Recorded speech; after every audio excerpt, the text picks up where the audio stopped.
perverted. I'm obsessed and deranged. I have existed for years, but very little has changed. I'm the tool of the government and industry too, for I am destined to rule and regulate you. I might be vile and pernicious, but you can't look away. I make you think I'm delicious with the stuff that I say. I'm the best you can get. Have you guessed me yet? I'm the slime oozing out from your... Take it away, Don Pardo! You will obey me while I lead you, and eat the garbage that I feed you, until the day that we don't need you. Don't go for help, no one will heed you. Your mind is totally controlled. It has been stuffed into my mold, and you will do as you are told, until the rights to you are sold. Take it away, Frank! That's right, folks, don't touch that dial. I am the slime from the video, moving along on the video. I am the slime from the video. It's me, Frank! I am slime! I am the slime from the video. That's right, Don! Moving along on the video. I am the slime from the video. Can't stop the slime, people loving me, no.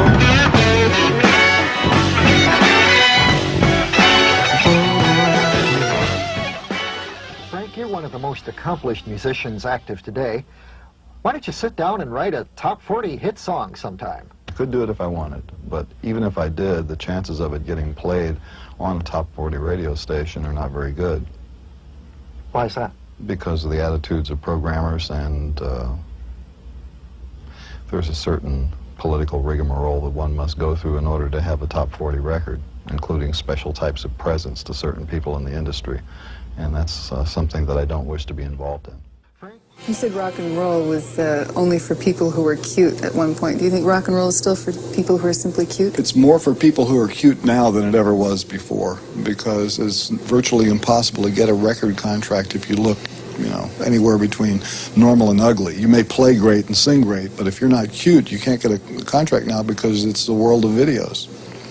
It's easier to get a contract now if you can't sing and you can't play, but you look good, because they can always hire somebody to sing your song for you. You've seen that happening over and over and over again. Every hit that you hear on the record, on the radio, who's really singing it? Who's doing it?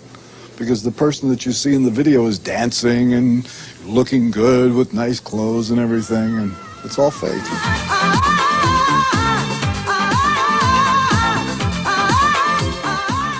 There's no question about it. Hell in a handbasket. Frank, you've given up hope. The Sykes-Picot arrangement, whatever it was.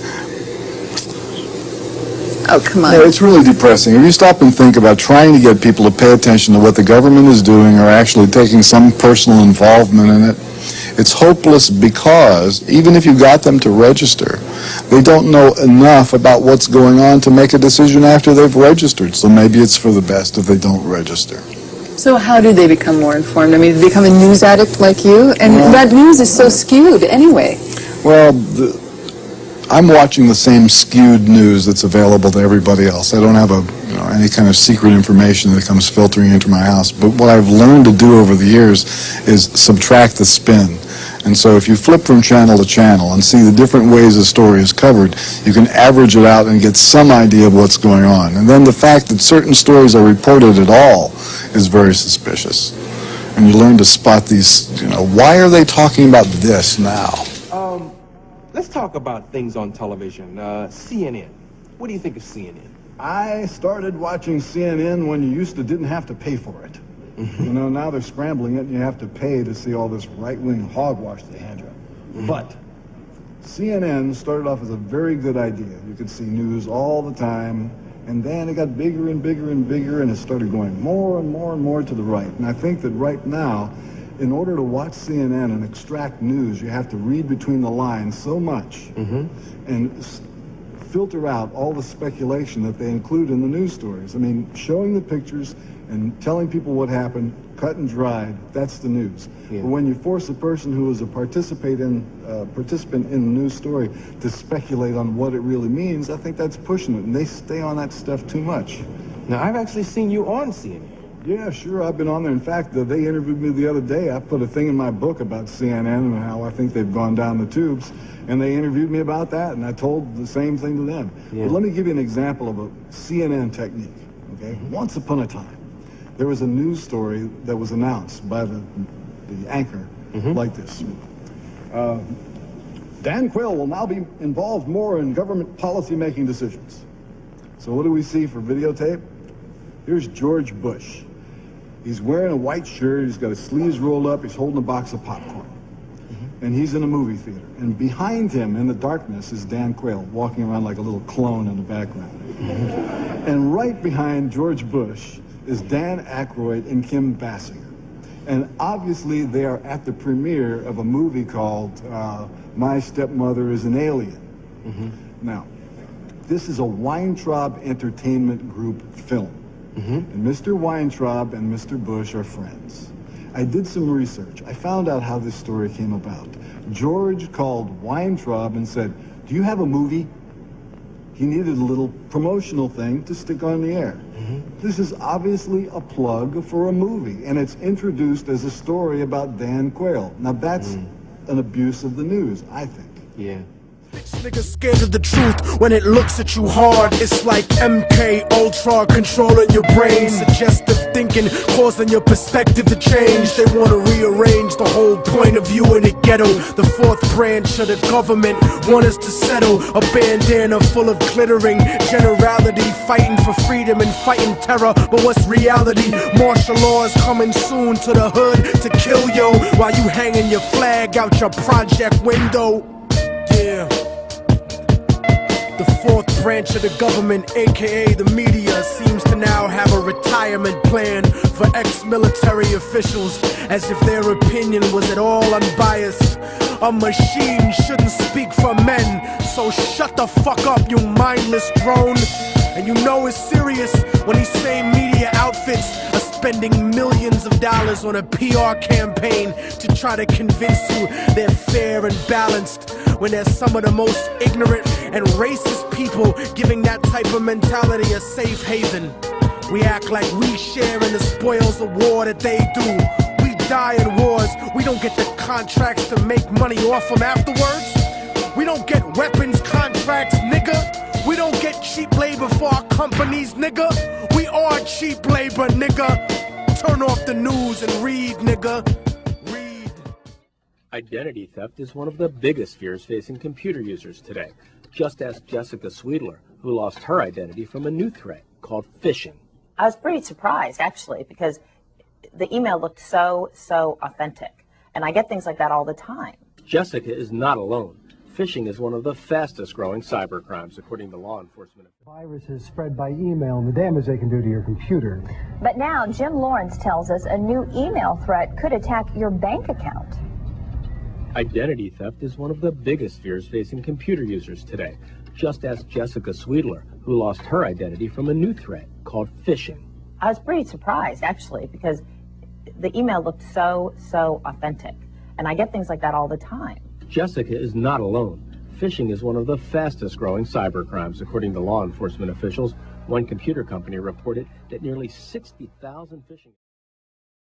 Another project of yours is called Thingfish, which is about, as I understand it, sexually transmitted disease, particularly amongst homosexuals. I mean, I would say it was AIDS, if you like. Which well, in this thing, it's called the mystery disease, but it's quite obvious that it is an AIDS-like disease, and it's been manufactured on purpose, and it's being transmitted on purpose, and the purpose is to rid the planet of certain people. I believe that AIDS, in reality, is not a natural accident. It's not a natural disease that just sort of evolved. Somebody cooked it up. I think that it's something that either escaped from a genetic engineering laboratory or something that was manufactured on purpose in a genetic engineering laboratory to somebody's specifications. I also believe that all the warfare of the future will be conducted with these biological agents. because now that gene splicing is a thing that can be done, it is feasible to consider the preparation of certain diseases which will kill only specific races, nationalities, or people with certain interests. Because you can tailor the disease to attack certain things in certain categories. Well, these are very serious allegations, Frank. I mean, what actually makes you believe this? Do you have hard and fast evidence that this is the case, or is it just something that you've theorized? No, this is just the opinion of an aging buffoon. You know, just think nothing of it. So, you think that possibly America or any other country in the world could increase its power and its standing internationally by actually utilizing these agents? Let's look at the world the way it really is. Government is a joke. Governments don't do anything. That's like a cardboard cutout that hides where the real machinery is. The world is a place that does business. The world is run by multinational businesses that mostly sell weapons to each other. And then you have sugar business, oil business, coal business, you know, business. And when the guys who run these things say jump, all governments jump. And it's foolish to consider the possibility of nuclear war because from a business standpoint, it's impractical. It stops all business. So, the way you have to look at it is the chances are much more likely that the sales will continue of missile delivery systems, but what will be in the warheads will not be things that destroy real estate. It's much more practical to think of missiles going someplace and putting out chemicals or microbes that enable the one party to subjugate the other party by controlling its labor force while leaving the buildings intact. So you've subjugated them and now you got a bonus, you have their machinery, you got this, you got that. And I believe that there's somebody sitting in an office someplace that's working on it, and that's the practical way to do it. You can scream about nuclear war and you have people running around with signs and stuff like that, but I don't believe there will ever be a nuclear war, because it's just impractical from a business sense. Meanwhile, the companies that are building delivery systems are making plenty of money, billions of dollars, because the money goes into small arms, delivery systems, medium-sized arms. Their commerce is still going on, and that's why they're alive. That's what they love to do. I'm sure that everybody must know by now, maybe it's a little late for some of you to know, that there is some sort of strange national effort to bring censorship to first the rock and roll industry, then to the video industry, then the National Council of Churches wants to have ratings on normal television programming, and then it'll get to books, and then it'll get to any kind of sign you want to carry around the street, and then you'll all be wearing the same colored clothes, and I don't think you're all going to learn how to speak Chinese, but I think that they all want you to sort of worship the same God. Ladies and gentlemen, I believe that most people in the United States are smart enough to realize that if a parent does not want their children to hear objectionable material, they have many alternatives. 1, don't buy a record at all. 2, shop in the children's section. Get your 8 or 9-year-old child a Smurf record or something like that. 3, buy instrumental music. Have you ever thought of letting your children hear jazz or classical music? Voluntarily labeling in no way infringes upon First Amendment rights. Labeling is little more than truth in packaging, by now a time-honored principle in our free enterprise system. And without labeling, parental guidance is virtually impossible. What I suspect is that because rock and roll music reaches so many different people, and it does reach them on a repetitive level, and it does form an important part of their life, if you can control that medium, you are going to be able to control the ideas which go out to those young people. And there are some people who don't want to have young people thinking too much, because you got to keep them really stupid to buy certain products and to vote for certain people. You have the right